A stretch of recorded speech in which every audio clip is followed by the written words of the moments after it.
Check 1, 2. I'm gonna. I might get worked up at some points if I'm talking to the convoy, so I apologize if I get wild. And that's why if I ever move my hands and stuff, that's what I'm doing. I'm adjusting. Yeah. I'm adjusting the volume.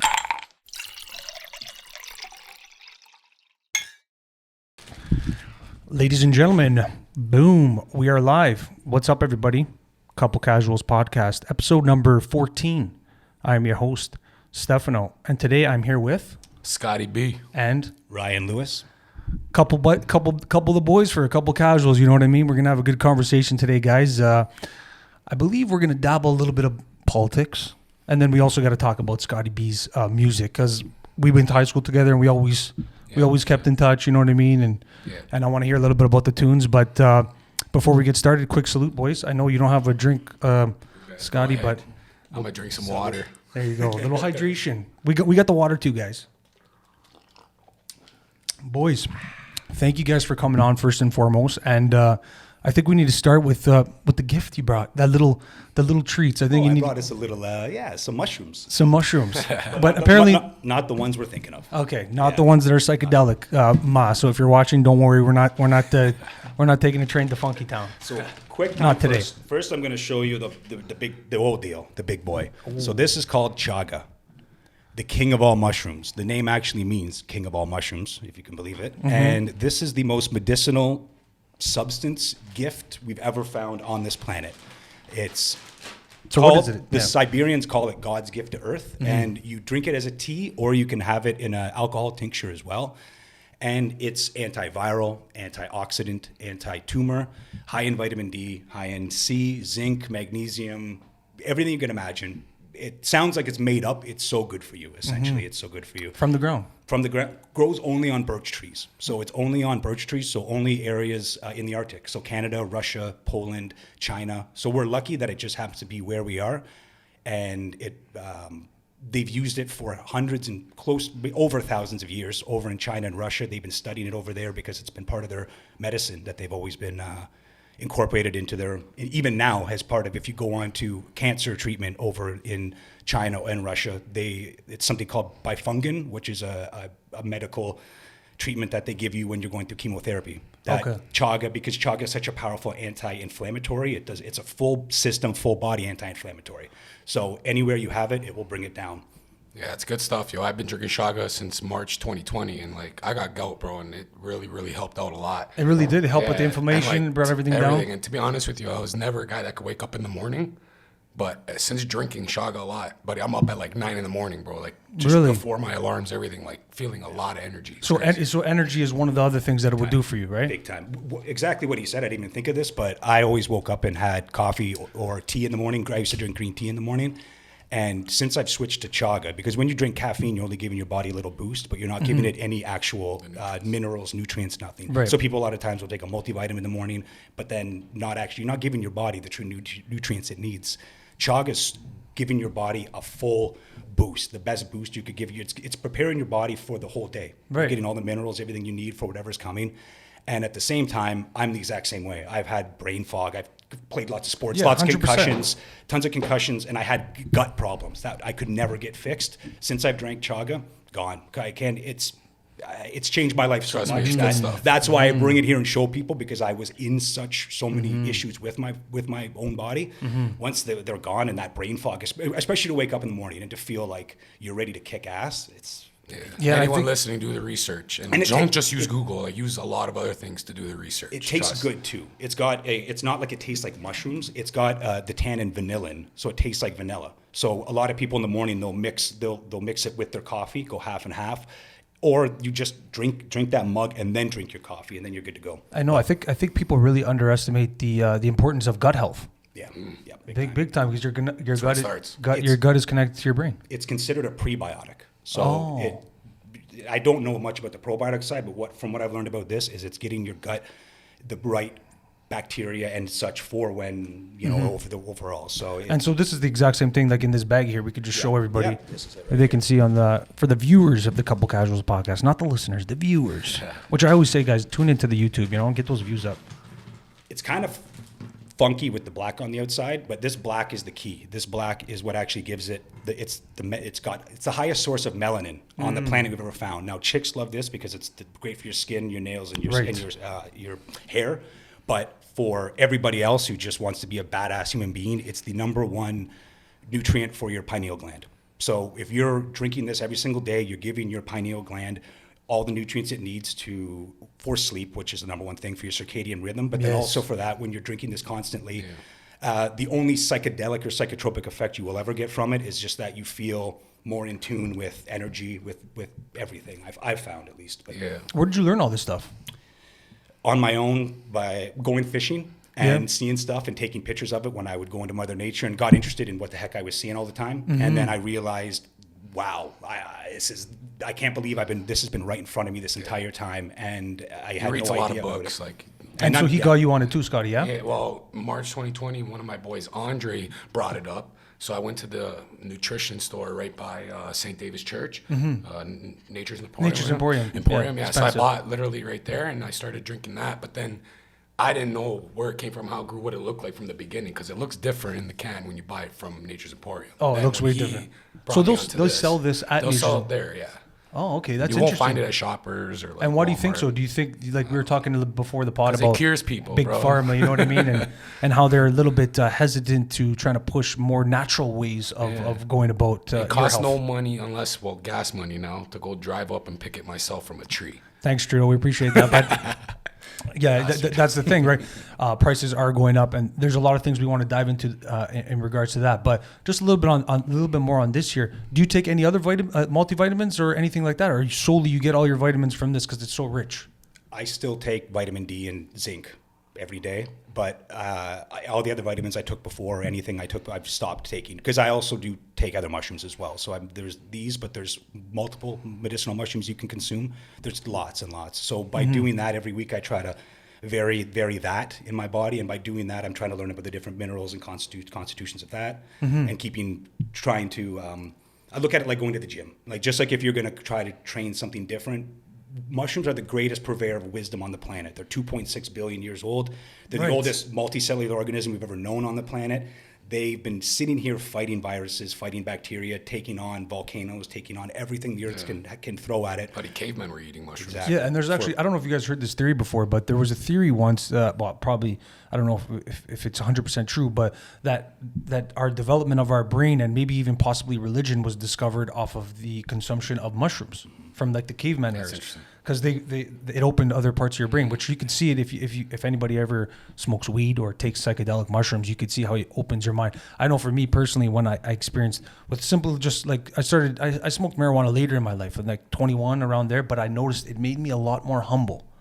And it really opens your mind in a sense. So I guess it's worth mentioning, guys, to be open-minded to different avenues to benefit your health. I think I fucked it up for myself because I smoked at like grade 11, so I should have probably waited. Yeah, well, I did too, but I was always like drinking. I was always drinking beers. I was always drinking beers and enjoying that. But it's important because now we're in a time where we only get our information from, unfortunately, I think the wrong people, and that's where we kind of wanted to talk about today. I understand that. I know, Scotty, I was watching your stories on Instagram, and I was seeing you down at the trucker convoy. For anybody who's living under a fucking rock for the past 2 years, the trucker convoy was a convoy put together by truckers in protest of vaccine mandates. That's the big distinction to make. Mandates, not necessarily the vaccine itself, but mandates in particular. So they gathered and congregated and drove up to Ottawa, a couple of the good old boys, and they made a stand. And I think if it wasn't for them, we wouldn't have had at least a provincial relief of the mandates. Unfortunately, we still see it federally, right? Yeah. No, honestly, they did a lot, man. And the ripple effect that came after that. And not just that, like, let me tell you something. Like, when I talk about, like, war or being passionate, I talk about my grandparents who fought war for Portugal. I'm a first-generation Canadian. Me going there, bro, I probably cried like 6 times. I'm singing the national anthem like the biggest proud Canadian ever. And a lot of people I talked to had grandparents who fought for Canada that are not just first generation Canadians. They've been on this country. They know their laws. They know that they're being taken advantage of. Right. The ones that are quiet are the ones that don't know what's going on. Like I say to my parents, I'm like, you guys are immigrants. You guys know your country. But when you came here, you just know work and feed your family. And, you know, like, that's good. I'm happy that you raised that on me. But you were too comfortable of putting a blind eye to when the government screws you around, because you're saying is the government always wins. They will always win. Yeah, it's the idea of like, oh, well, what am I going to do? But imagine if all the truckers thought the same way. It would never happen. The unity is crazy. There were millions of people there. So let's start there. Let's start about like the whole experience in itself. You guys were both there, correct? Yeah. So let's start from day one. Let's start with you. Okay, so day one I got there was Thursday. We left Thursday at like midnight. Scotty went for the pre-party. Yeah. There's always a pre-party before the party. Remember that. So they're arriving on, I believe it was Saturday. So when we got there, it was Friday morning, like 5 a.m. Me and my buddy Fernando literally slept on underground parking until they kicked us out because they said they were going to lock down the underground parking because of what was going to happen. Right. So we get out and we finally we finally go to our hotel because we couldn't get into our hotel till like 3 p.m. We were there at 6 in the morning. Luckily enough, they let us in early. So our hotel was the Fairmont Chateau right beside the Parliament, that castle. It was right beside it.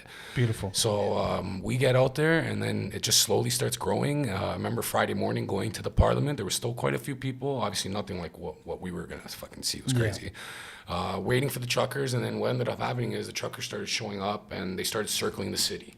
And then more people start circling the city, and we start realizing like, oh my God, we've seen this truck already. Saturday comes, and literally when they arrive, they start gridlocking in front of the Parliament. And it was like, bro, I've never seen something so organized. Like organized, bro. Like these guys are literally have everything planned. Like they're playing 4D chess, bro. Like they know what they're doing. And the best part is, I don't know anybody there but my friend Nando. He hasn't got there yet. Right. He hasn't got there yet. We're staying connected on the phone.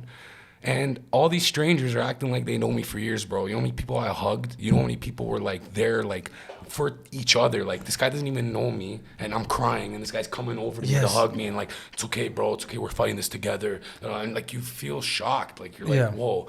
Number one thing, I was there for 5 days, and I didn't get sick once. So I'm just gonna lay that out there. Yeah. And there's millions of people there, no mask, hugging, like doing everything that the government told us not to do. Okay, and we were all good. But there was many protests throughout the past 2 years that people were congregating in large amounts. So, but first thing, it's huge. It was huge, and it was great to see. But couldn't even move. One of the things we saw right away was not what you were saying. So what you're saying is beautiful, and I know that was the reality of it. But what we saw was the opposite, especially the first day or 2 days when we saw the flag or this and that. The one Confederate flag. Were you there at that point? I did see one. No. I'm gonna say I saw one. Friday. You saw one, right? Confederate flag, which the doesn't one really Confederate make flag, much sense. The guy was masked, literally the ski mask, and he was being asked to be literally left. Like not even like pushing him, nothing, like just talking, you gotta go, this is not what we're here for. The one that they said the Nazi flag, I never saw that, so I can't really say I saw it. Because there literally was one. Yeah, and one out of the millions that were probably there. Like we were looking for them. Yeah. The cops to tell them to get the hell out. The first day they arrived, there was only Ottawa police. Brother, where the Parliament is, there's like a bunch of entrances to get in there. They blocked off all those entrances, only had one in and out. Bro, it was sardines. Trying to get in and out, literally sardines, because the cops were pretty much, like they couldn't do anything. It's only Ottawa police, brother.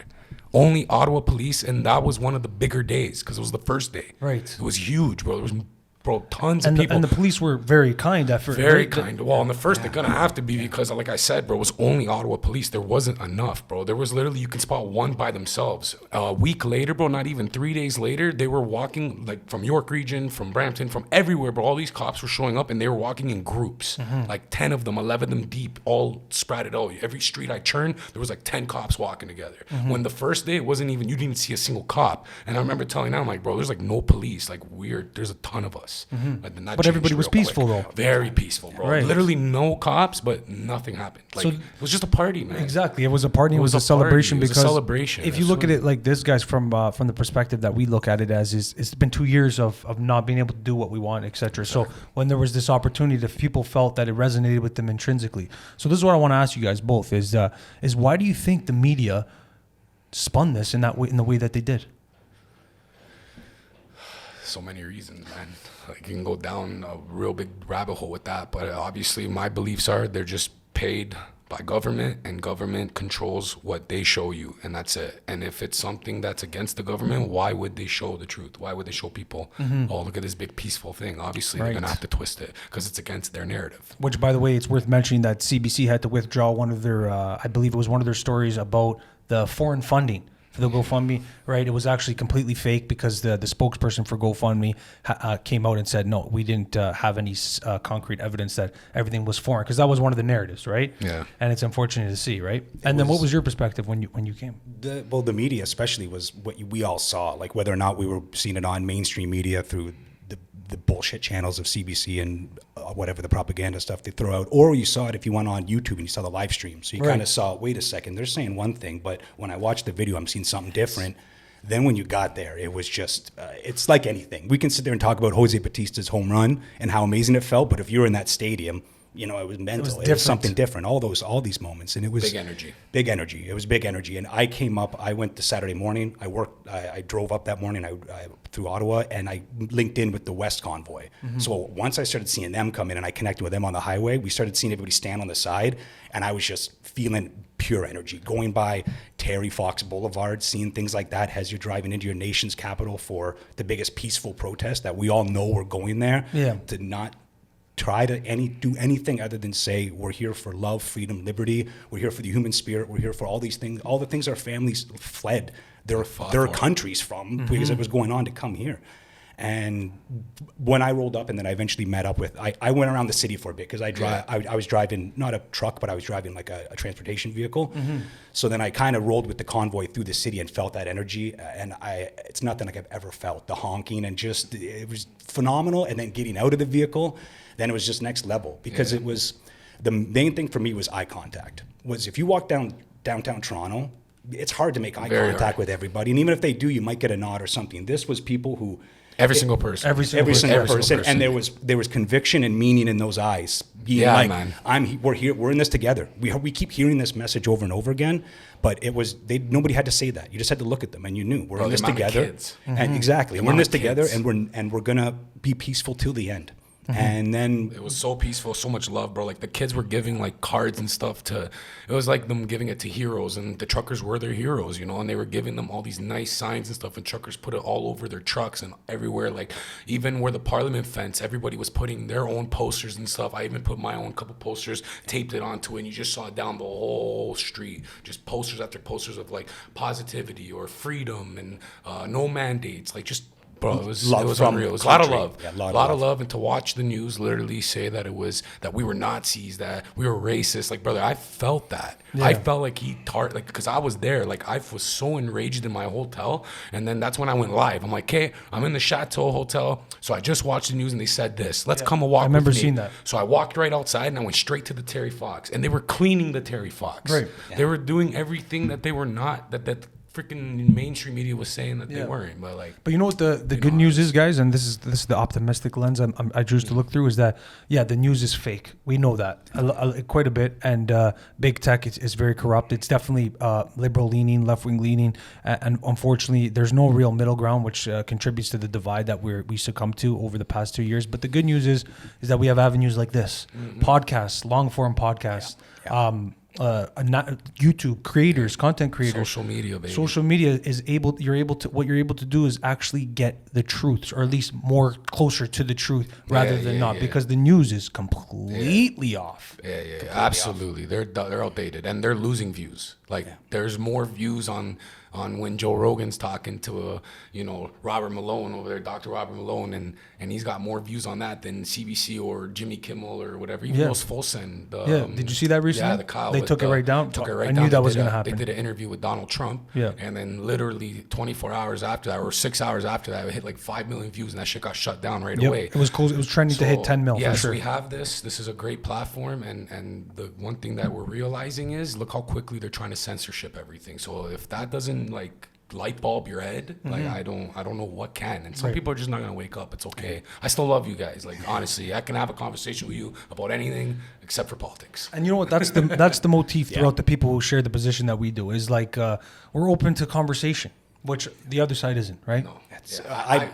I'm liberal. Like I came from left. I don't know. I can't say I'm liberal, but I mean I'm classically liberal. I believe left leaning. Freedom of speech is a classic liberal ideal. And I've just lost when I. It was always about standing up for people who were losing free speech and standing up for the people who are oppressed, or just listening to the other voice and saying, okay, you want to be heard? Let's listen to this and have a conversation about it. And then to see and I don't think it's really a lot of the left that we think it, like a lot of regular Canadians. I think the media presents a bigger BS voice, just like, 90% of us are shot. Yeah, sure, okay. Yeah, when you talk to people, you understand that they're always trying to spin something.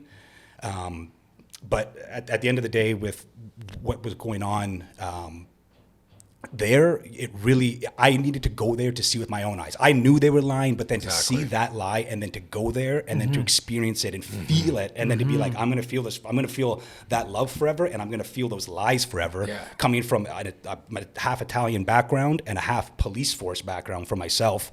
And that Italian background was part of the resistance in World War II against that stuff. And to be called a Nazi when my family had to flee Italy after to go to France, you think... We should use that word carefully, I think. A lot of these pejoratives, we should use them carefully. And unfortunately, they're overused. They're really and using then it hard. it's like the boy who cried wolf. When the wolf actually comes, it's not going to have that much substance, you know? Yeah. It's really dangerous. But speaking on politics as well, recently did you guys see what happened with the NDP and the Liberals? They formed a coalition. Yeah. So we're in for an unfortunate treat for probably the next 2025. I believe it's going to be a decade that Trudeau would be in office. Can you guys believe that? So where do we go? The same guy that called on, and they're probably not even from here. The like whoever those guys were that you saw in the green suit, that came on beating on Canadians and trampling over Canadians. Like, I wasn't there the last weekend, but he was, and he got to witness that. And like, how do we look past that? Like, how do you look past that? It's the same government that literally is going to be here 2025. It's the same one who got Emergency Act and used it on peaceful people. Emergency Act, never implemented before, I think, in Canada. There was another act. It was the War Act, but then they changed it to the Emergency Act. Then they changed it to the Emergency Act. And then even the pillars, like the information, one of the main sources of, I believe, their information was they used CBC to show that this is evidence that there's foreign funding here. We have acts of racism and all these other fluffed accusations that were just not accurate. And the thing that drives me the most crazy is, where's the accountability? Like, even when you see him getting questioned in the House, right? Do you guys watch? Do you watch a little bit? He doesn't have to answer. Nothing. He just can talk around everything. He's been doing it from the first day he got in. And I think it's even a tactic to just tune people out, because it's so irritating to him to hear him and Chrystia Freeland. You have to tune them out because it sounds like you're getting talked to by like a kindergarten teacher. So I think people tune them out, and then they're allowed to just not answer any questions and continue to get away with it. That's the thing that drives me crazy about Canadian politics in particular, is there's no accountability. There's no actual demand for a serious response. They go in that house back and forth, and then Buddy asks some question, and then he could just dance around it for 10 minutes, and then that's it. He can do his whole day like that. I think there's like stuff happening that are obviously being censored and we don't know. Like, there's definitely a lot of lawyers that are on the good side trying to like get these lawsuits and trying to sue the government and stuff like that. And there's just stuff that we obviously got to dig to find, because they're not going to just be like on mainstream, oh, Trudeau's getting sued by this. Like, it's not going to happen. But it's definitely happening. The people out there definitely trying to hold them accountable. Right. And you got to find that. One of the other good things, of course, other than the influence to lift the mandates provincially speaking, federally we're a little bit tough, but one of the other things that the Trucker Convoy did was, I think it really revamped and reorganized our Conservative Party.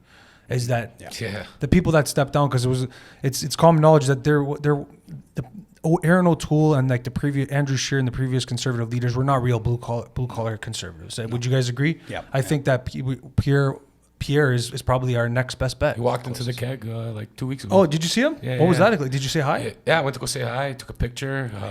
Nice. Do you have a picture?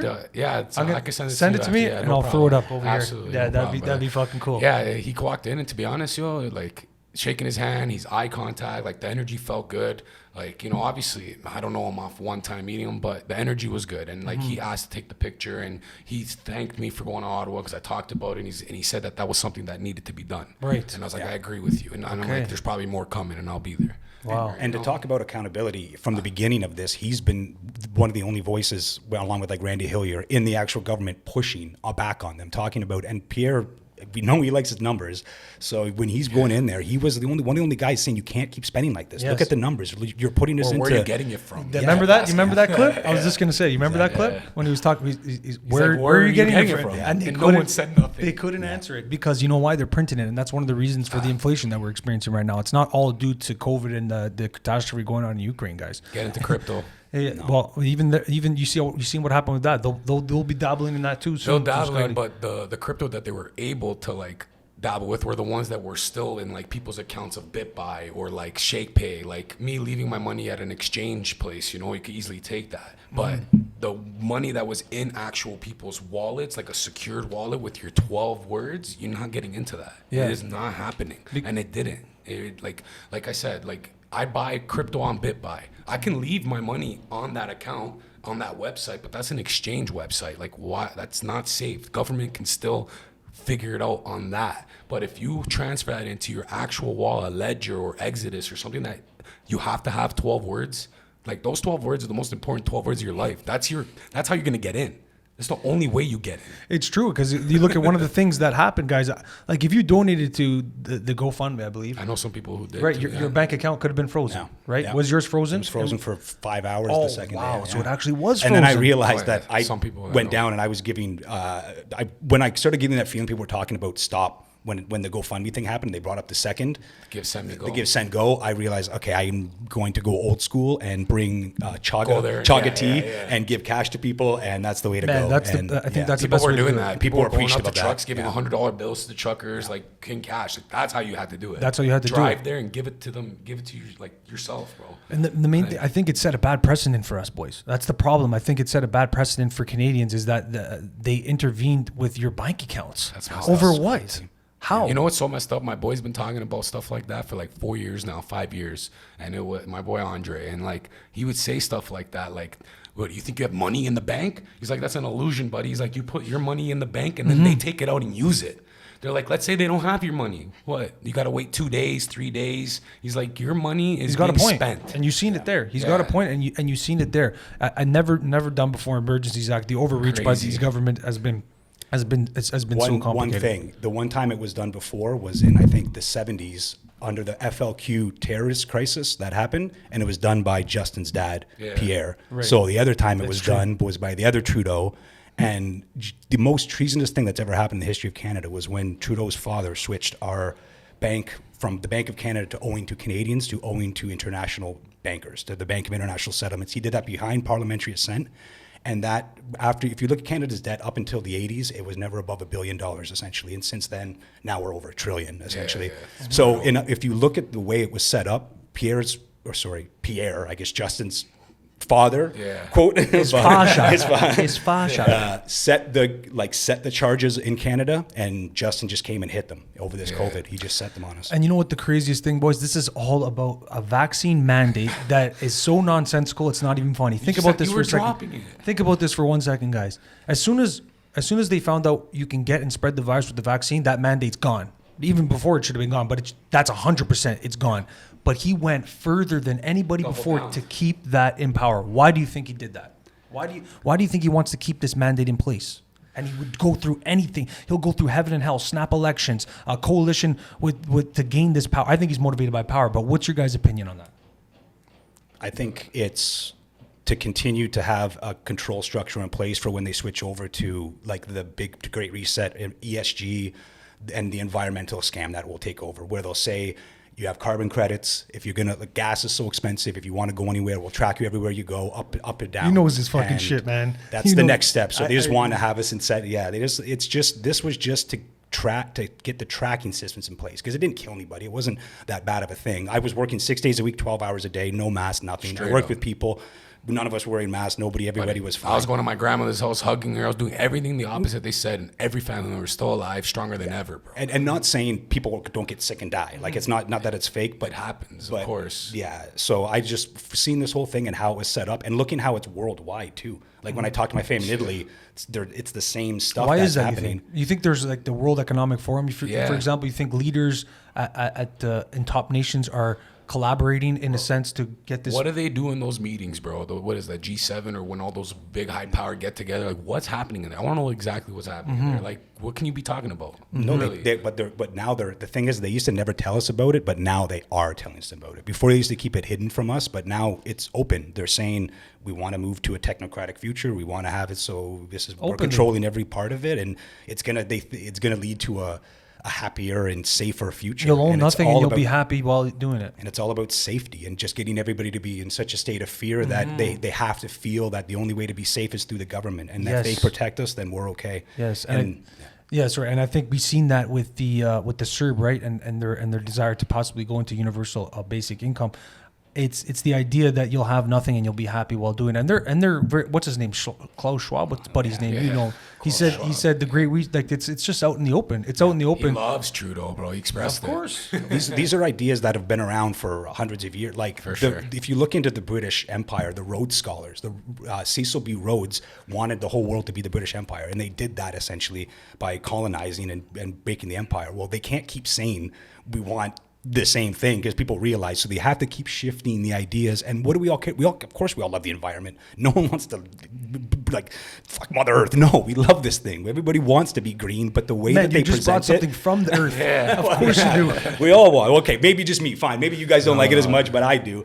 But at the end of the day, like we all want what's best for this environment and for the animals and stuff. But they spin it in a way where it's lies. It is. It's unfortunately it's the same people that have polluted and set up the oil companies and set up and own them all. They own the factories that polluted. Instead of saying, no, we have to go back to the factories, or severe polluters like countries that we can't regulate, China and India, they don't. They just go after the people who are living up in is the carbon, the new thing through yet? The carbon, carbon tax, 9 days away. Or soon. Countdown for fun. What you see, you see that is the penalization of energy and stuff. But what that does, unfortunately, is if you remove it from where we are, is we're going to be more dependent on other countries, and you're going to make China more powerful. You're going to make these other countries more powerful, and that's energy. I just is never a big understood. Like we're like got so much oil. Just like help her. Like why are we sending oil and then buying it back? Yeah, that because of the sanctions and the things like the carbon tax, and we're paying all up the wazoo for these sorts of things. But I think we are leadership is an important thing, and unfortunately, I think a lot of people do agree. We didn't vote for a liberal NDP majority, and now that's what we've succumbed to by not our choice. And both of those leaders, Justin Trudeau and Jagmeet Singh, are both World Economic Forum young global leaders. So when they don't even discuss that, when they talk about these coalitions, these alliances, yada, yada, yada, but they never talk about that there's also another coalition and alliance that's outside of our country, that's questionable. That's when you look at the meeting, you say, come on, guys, just lay it all out. Let us make the decisions. Tell us those things. And then we maybe we'll trust you more. But when you don't tell us these things, then we don't. They know they trust can them. get away with it with a lot of people. There is a lot of people that are turning a blind eye to it for sure, or like just calling us. But the convoy, conspiracy theories. brother, that's the the big convoy, it did. But I'll tell you, the convoy helped open a lot of people's eyes to at least that there's people there. And then when those people left there, there was an energy with them that they brought back to the communities to pass on. That you can hear the way we're talking. We're not going on about like, you know what I mean, what they're trying to present it as. So when people came back and they realized, wait a second, you're being presented in the news as this, but I've known you, I've known Scotty. Yeah.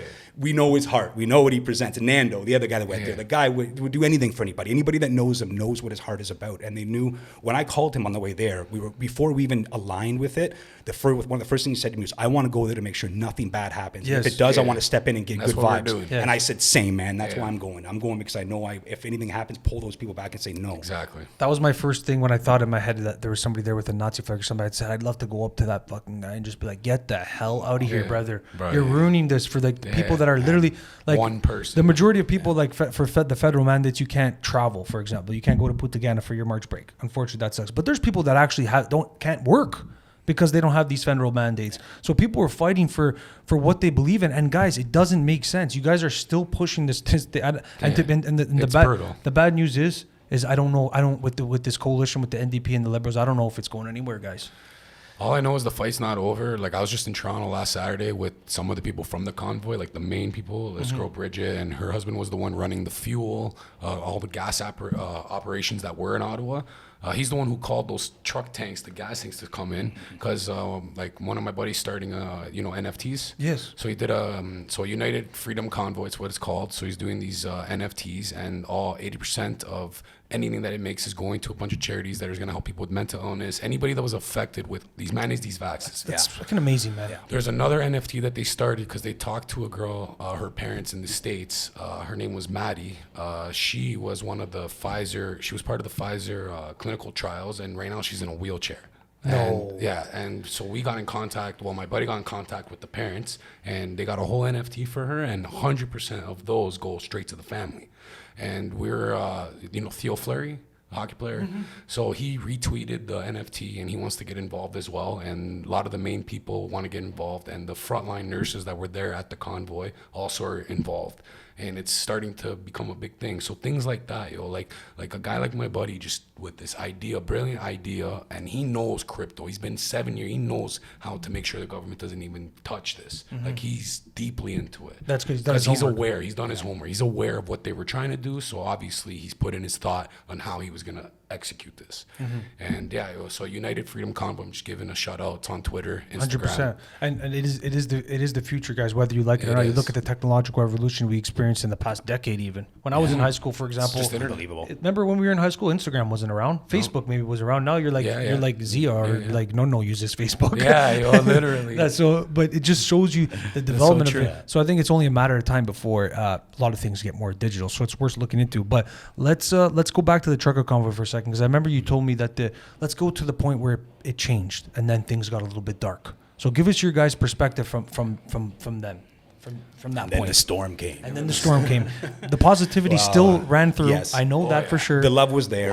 It was stuff. going, and we were talking about, but there was, in those channels, we started hearing, wait a second, they're calling in the military, wait a second, they're ramping up, even though we're staying at that third week. Like, it was, everybody started saying, okay, something's going to happen. We thought it was going to happen during the week when it was quiet. We were like talking like we were in the military, like, hey, maybe we should go Wednesday. They might execute this day. Why would they execute Saturday? I'm like, hey, we got to be ahead of these guys. Which, again, you got to think, why did they wait until the week? You know what I mean? Because again, so Friday I was working, I'm driving, doing my job, and one of my buddies messaged me that video of the butt stock of the girl getting hit with the cops when they were hitting her with a butt stock. I see this and I'm like, whoa, okay, this just ramped up. This is the Friday. This just ramped up quick. As I'm watching, I click on a live stream. I'm watching this live stream. The horse thing happens in that live stream. I remember. And I'm, okay, enough, so I'm going tonight. Like, that's it. I made that decision right there. This is what I'm made for. I'm going there, and this is it. I'm not going to, if this happens again, I'm going to do my best to stop this, and that's what it's about. Packed my stuff up, grabbed my chaga mushrooms, had it already ready to go for the next day, and hit the road, and then went there that night. Got there, they'd already been kind of quieted down. I got there 10 o'clock the Friday night, but I walked around the perimeter. They were just perimetering everybody back. So as they kind of, after that horse thing, they chilled out. But then after the people didn't stay there all night, they started just fencing and pushing people back away from the trucks. They're pushing them out. So we couldn't get to where the trucks were that night. But so I just kind of cruised around town, and I met up with a dude named Christian. I'll never forget his name because he was Christ-like in the way he was. That he was a 19-year-old kid in one of the trucks when they were busting down. He said they were watching the police go truck after truck, knock on the windows, whatever, smash them in, pull the guys out, cuff them, take them away. So they were all waiting. And he says they came to his truck and they knocked on the window and they said, get the hell out. And then they put an iPod speaker with "You Can't Touch This," MC Hammer, and blasted it. 19-year-olds, and these cops smashed the windows, grabbed them, and suplexed. Did these charges stick, by the way? I was always wondering. So what did they get charged with? He ended up, they took him, they brought him in, they told him, if we see you again out here, and if we find you again, you're within 24 hours, you're going to have so many dicks up your ass, you're not going to know what to do. Yeah, and this kid, and I went, no way. He goes, yeah, and he's smiling. I said, what'd you say? He said, I said, fuck you. So freedom fighter, 100%. I know, man. I hugged him. I said, I'm proud of you, man. I'm proud of you. So then he said when they were arraigning each one of them, there was 10 of them. Pat King was part of that 10 that was in there. They said that every time they take one of them out, they'd all get up, start ringing on the bell on the bars and screaming freedom and liberty. And the cops were kind of laughing at it, being like, all right, guys, we get it. When they brought Pat King up the one time, he came back, and I don't know what he's all about. Like, who knows? Yeah. But he, after he got up the one time, they were kind of telling everybody, we're just gonna let you go. We're gonna let you go. Don't worry about it. We're just gonna keep you in here for a couple hours. He came down one time, and he looked like he'd been terrorized, and he said, I'm screwed. They're charging me as a terrorist. I'm not getting out. So they let this kid out. He told me, he said, they warned us. They said, they're coming down hard tomorrow, so tell everybody to get out. He told me, he said, don't, like, I'd leave if I were you tomorrow. What they did to me, they're not gonna, and I said, I'm here to witness this. Like, I'm here to feel it. And, we hugged, and he didn't have his phone, because when the cops pulled him out of the truck, his phone fell out of his pocket. He asked the police officer, could I please pick that, or it has my lawyer's number on it. The cop picked it up and just threw it. No. Yeah. So he didn't have his wallet. He had nothing. And I was like, goodness, but no, man. he was living life. He was going for it. Everything he said, he didn't regret a single thing. Were you gone already at this point, Scott? No, yeah, I was gone, and I was in contact with him. Yeah, I was trying to get my shifts covered at the keg. I wanted to go so bad, but ended up not happening. But this girl that when I went to Toronto and I told her, I was like, man, I wish I was there with you guys because my buddy told me what happened to him, and like I could have been one of the strong voices to help you in the front line. And she looks at me, she's like, oh, that won't be the only one. She's like, there's more coming. This isn't over. Which that's what I want. That's what I wanted to ask as well. Where do you think we go from here? Well, if they keep doing what they're going to do, don't sleep. Don't turn your keep going. Like keep spreading it. Try to open up people's eyes. Like post when you got to post. If you need to chill because you need your soul to heal. Sometimes it's very heavy on your soul. It's a lot of you release a lot of energy when you're discussing these topics and stuff. It's absolutely 100% true. If you need your rest, you need your rest. But go to for the people that haven't gone to one protest or knock all this down, just go to one, man. I'm telling you, it's not what it's not bad. It's not what the media makes it seem. Just go there, go feel it. If you still seem like this is out like crazy, then okay, go home, go enjoy whatever you're doing. But I guarantee you, anyone who hasn't been, go to one of these protests. They have one almost every Saturday over there at Queen's Park, whatever, down in Toronto. Yep. It's powerful, man. There's people there that are literally, like I said, they are not first generation Canadians. They're people that parents of grandparents of grandparents of grandparents have been in this country. Yes. You know what I mean? Yeah, like they're passionate. These people are passionate. Yeah. You look at those when one of the things that we were even chanting to them when we were in Ottawa was if you looked at all the protesters, it was Canada. They were Sikhs, Jewish people, Muslims. Very we were praying, diverse. very diverse. Very Women, diverse kids, there, everything. absolutely. You looked at the police officer. It was a lot of white faces. And a lot of cops couldn't even look at you. And they wouldn't look you in the eye. They wouldn't look us in the eye. Maybe 1 out of 10. Like that was one of the reasons I went there. I said I want to witness this if it does get violent, and then also I want to look these guys in the eye and see how can this happen in our own country. Yeah. And 1 out of 10 would look. The rest would look away. They knew they had shame in their eyes. They knew what they were doing was shameful. Right, bro. This guy gets pepper sprayed in the eyes. Goes back to the cop that did it just to tell him that he still loves him. Wow. And then gets pepper sprayed in the mouth. And then he pepper sprayed me in the mouth. Yeah, what was that experience like? How did he receive that? He walked away. He wouldn't look at me. He wouldn't. I looked at it. He was about 20 feet away, and I made sure he heard what I said. And then he came, and I said, I want you to know I love you. I want you to know I forgive you for what you did. I love you, man. What was the reason for him pepper spraying you? Earlier in the day, we were getting shoved and pushed after they kind of did the tear gas, and they were just. It was imagine if like downtown Toronto, they were moving people blocks. So it was like block by block, and just they would line up in a row and just cross. They had those. The dummy batons. batons, beating us back. So after they beat us back a couple times on the one street when it came back, during that they trampled a Muslim guy was praying on he had a Charter of Rights of Canadian Freedoms and the Quran in front of him or his prayer rug. They just stomped him. They just stomped on him. They just stomped on the Charter like nothing.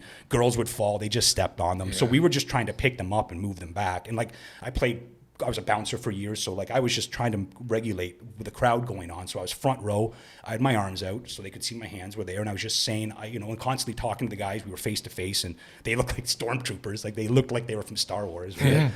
And as they were backing us up on the one time, I saw something out of my peripheral dangling. And I thought it was the guy's helmet. And then finally, I turned after about 30 seconds, and I realized there was the second row was holding a pepper spray bottle about an inch from my eye. And I looked, did you get it from the ninja from your eye?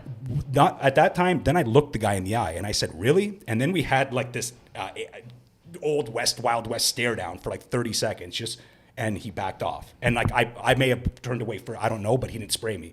About an hour and a half later, another time, they were stomping a whole bunch of people, and a bunch of us moved up and pulled them back. And after we all got up, we were just standing there, and I was saying, guys, you see what I'm doing? I'm trying to stay friendly. I'm trying to keep you safe. And before I could get the words us safe, I turned and boom, he blasted me. Mm-hmm. And then I said, that's it. Because I was pissed at that point. I said, that's it. I looked him in the eye, and then he sprayed me again.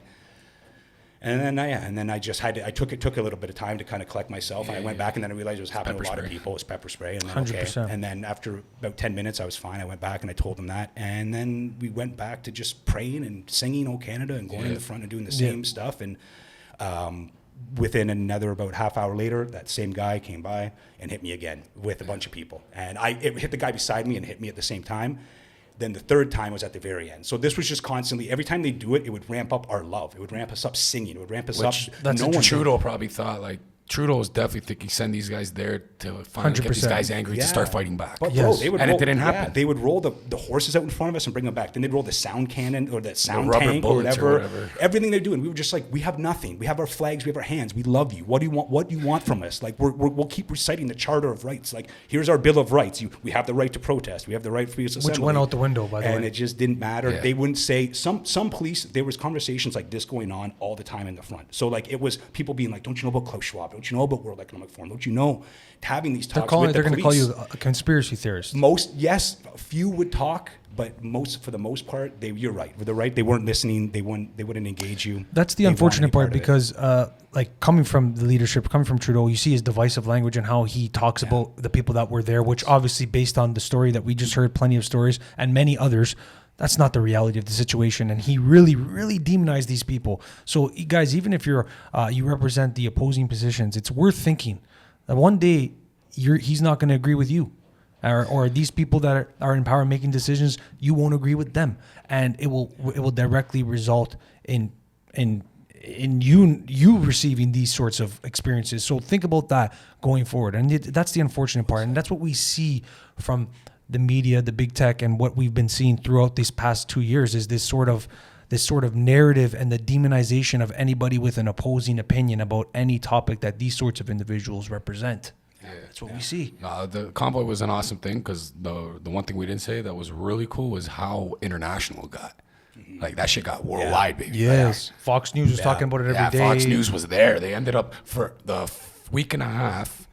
I think it was a week and a half. It finally took Fox News to be like, all right, we're going to Canada. We're going to go shoot this because obviously their media is not doing it. They right. covered it. They covered the it, best way, which is good. You see awesome. you see it in the States the way it is like you get Fox News, it's completely one side, and then you get CNN, it's completely the other side. I wish there was somewhat of a middle ground. That would be ideal, but I guess that's Joe better. Rogan. Yeah, podcasters are going to be Podcasters, are going to be the modern, and I think the opportunities are going to 10x in the next couple of years with podcasts. For myself, I've been listening to podcasts 15 years. Yeah. Like I'm at least 15 years. Back in the day, I was listening to Rogan around 100 because he was just a podhead. He used to get high, and it was something you could listen to late at night and smoke a spliff to and just listen to funny guys going on about stuff. And he would talk about wild stuff. And it was just a forum to hear honest conversation, people talking, and also there's something about the odd listening to things. Like I like to listen to baseball games on the radio because you have to use your imagination for it. So even though like the visual side of podcasts can be important for when you're trying to explain certain things, but just the audio side that you have to use your imagination to envision what they're saying is such an important thing. It is. No. It's beautiful, and I think it's the future. And by the way, guys, if you're hearing scratching noises, it's a fucking dog upstairs, man. He's going nuts, man. He must be in a cage or something. He's trying to escape, but he isn't figuring his way out. But anything else you guys wanted to? How about this? Last question on the trucker convoy and the mandates, the federal mandates, and the overreach that we've experienced in the past 2 years. For the people that are vaccinated or got vaccinated and are maybe resentful towards the people that don't because they figured, hey, man, this thing doesn't really work. What they promised us. Have an open mind, guys, and understand that people think differently than you. But my question to you guys is, intrinsically, what makes you passionate about this situation? Man, for me, like the reason why I'm really passionate about it is because like I don't want to be told what to do, and I don't want my brother. You don't understand? Watching my brother go to high school, so happy, grade 9, grade 10, then boom, he's not in high school anymore. He's at home. You know, watching him doing online classes and not being around people, like that would piss me off, man. Like I would get cheesed, and then like my dad and my mom, they didn't want the vaccine. They ended up getting it because it finally got to their work and they forced them. And then that really like put into a bummer. Okay, enough is enough, man. Like what's going on here? I didn't even talk to my parents for like 3 days because I didn't know they went to go get vaccinated. So like honestly, what drove me to go to Ottawa was the truth, bro. It's the truth. I just want the truth. That's it. That's all it is, bro. You just want the truth. Tired of getting lied. Sick. For myself, it was I experienced I was my father's caregiver for 15 years, and through doing that, I got a front row seat of the medical scam. I got a front row seat of what these companies can do to people and how they do not care and how they can lie and how strong their propaganda can be to the doctors that administer these drugs that just follow it because they think it's the best. If you bring this stuff to them, they have no idea. They have no idea. They have no idea. They don't want to know. There's no money to be made. And they can't make money off because it's so complex that they can't isolate anything in it. So it's a polypharmacy. It's got the whole pharmacy in here. So they don't need that. They want a single pill that can do a single thing that can do that. Myself, I am not. I heard you say something earlier, which I appreciate. appreciate the fact that we were at that convoy for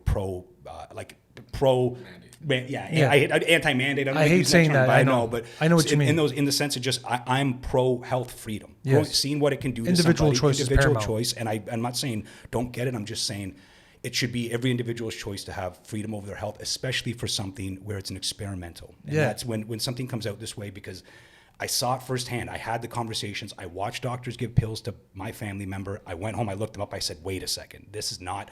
I went back, and after years and years and years and years of that, when this came about and they said, we got a wonder pill, and I said, one thing, or like a wonder solution, and it's only one way. Right.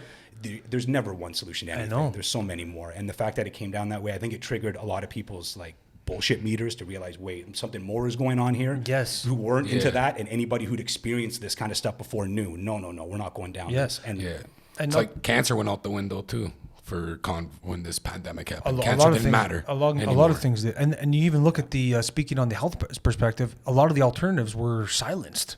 Where you would get we spoke about Joe Rogan. Joe Rogan was talking about ivermectin. CNN cut him up big time. Yeah. You know, there was no room for any dialogue regarding any sort of alternative avenue to take with like ivermectin, monoclonal antibodies, and these other natural therapies or whatever you want to call them, other than it's only the vaccine and shut the fuck up. That was it. Yeah, it was just one way. Well, I'm going to go on another. Ivermectin's from mushroom mycelium. Oh, is so it? it's So from Japan. So this stuff, even if you're not into chaga, any medicinal mushroom, there's lots. There's turkey tail reishi, red-belted polypore. There's lots of medicinal mushrooms that fight all viruses: influenza A, influenza B, smallpox, and HIV. So having that ability to fight not just one. Oh, hey, we got this specific shot that might fight the first one, but now we're at variant 97, and which is going to Transformicon. By the way, how many shots are we Exactly. expected to get? Which people didn't sign up for that. You know, they just wanted to go to freaking Cuba for the weekend, so they're like, I gotta get vaccinated. I feel bad for the people in the nursing homes. Yeah. Right. Like they're already on their fourth, fifth. Yeah. And there was one lady that I was listening to at one of the protests, and she was a nurse for these nursing homes, and she was looking at the blood tests, and they had no white cells. Really? There was no white cells left in their bodies. And those nurses. That's what you need, white cells, bro. And those nurses were silenced or fired. Yeah. Silenced or fired, because at the end of the day, they're put in a position to say, hey, pick. You want to work or you want to? I'm going to say what she said. If anybody that's watching has a grandparent, anybody in a nursing home, ask for blood work. Okay. Ask for blood work and look at it for yourself. Bring doctors or a doctor you trust. Like, just ask, because there's no reason for like 5th shots, 4 shots, or even, I don't know, for me, you shouldn't even get the first one. Just stay. There's other ways to get healthy. And like, this is major proof. Trust me, it's major proof. And we understand the virus. If you're young and relatively healthy, you're going to be completely fine. For the most part, guys, we talked about this 1,000 times, especially here on Couple Casuals. We talked about this. You're going to be completely fine. We understand it is if you're elderly, obese, have a pre-existing condition, then it possibly can be more detrimental to you, like anything though. So we need to really distinguish that, because people really fall into the trap like, oh, I need to do it or else I'm going to die. Like there was a stat in the States, I think it was like 50, it was a walloping like percentage of Democrats thought that if you get the virus, you're going to end up in the hospital. It was like a 50% or something, which is like, it was way off. And what is that a result of? That's a result of the media and everything like that. Yeah. But guys, that was a great conversation in regards to the trucker convoy. I feel like we could talk about this again if you guys want to do that again. But Scotty, I want to touch on the music a bit. How is everything going with the music? Talk to us about it for a bit. Well, everything's going good. Everything's going good for like my soul wise. The energy and the passion to try to blow up and be famous and get signed by a contract has died a lot during this pandemic, and died a lot when I went down a rabbit hole March 2020 when I started learning and stuff and things about like things that are going on in the industry.